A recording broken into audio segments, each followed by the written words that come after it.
Hello, this is JC Kong, and my book, The Dragon Scale Loot, will be coming out on March 2nd. Since you don't want to look at my ugly mug this whole time, I'm going to show you a little slideshow that I originally prepared for a Kickstarter, which I never ran. So here we go. Please watch on. The Legends of Tivara is a multicultural epic fantasy where classic fantasy beings such as elves, dwarves, orcs, and dragons share a world with several human ethnicities. Why multicultural? Let's start at the beginning. My older brother sucked me into fantasy sci-fi, first through lasers and proton torpedoes of Star Wars, and the phasers and photon torpedoes of Star Trek. At bedtime, he read me the Chronicles of Narnia and The Hobbit. I'm guessing all that stress of planting my geek seeds before it was cool is the reason he started losing his hair. My BFF Brent hastened me down the road to geekdom when he introduced me to Dungeons & Dragons in middle school. After learning as much Elvish as I could from the Return of the King's appendices, I spent most of my teenage years with odd-shaped dice playing role-playing games before they were cool. Unfortunately, I didn't have a unique thought in my head. When I created my own world, I modeled them after things I had seen or read. Except that rivers and female anatomy violated the laws of gravity, and empires must have printed money faster than the Federal Reserve in order to support their war machines.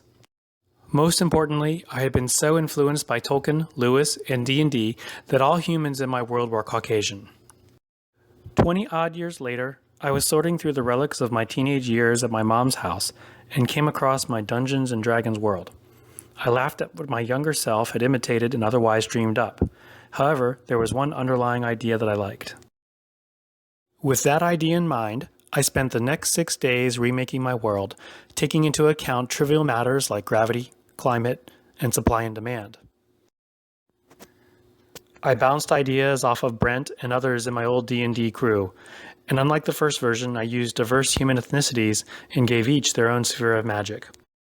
I considered how their proximities would influence each other culturally, religiously, and technologically. On the 7th day, I rested.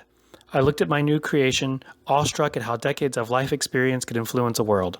In that moment of modesty and deep contemplation, I realized I would never play Dungeons & Dragons again. Instead, I decided to write.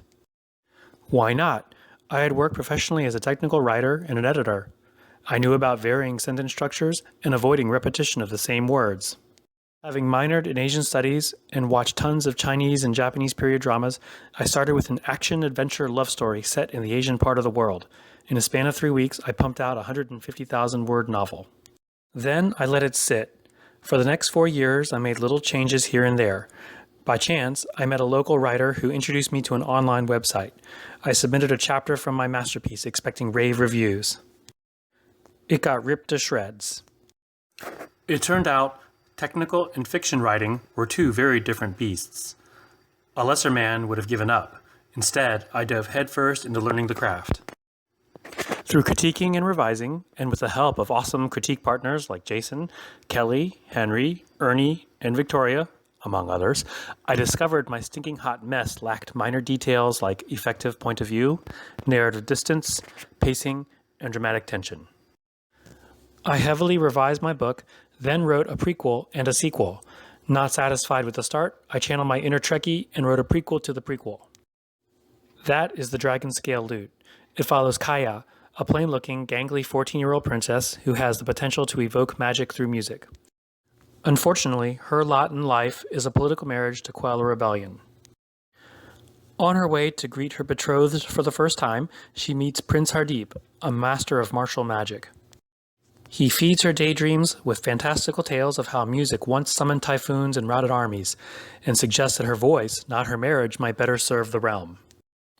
However, her magic is raw and unproven, and all the great masters of legend are dead.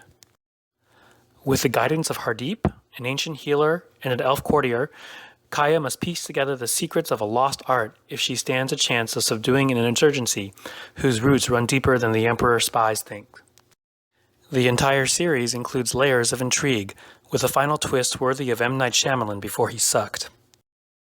So there you have it. The Dragon Scale Loot comes out on March 2nd. Thanks for watching.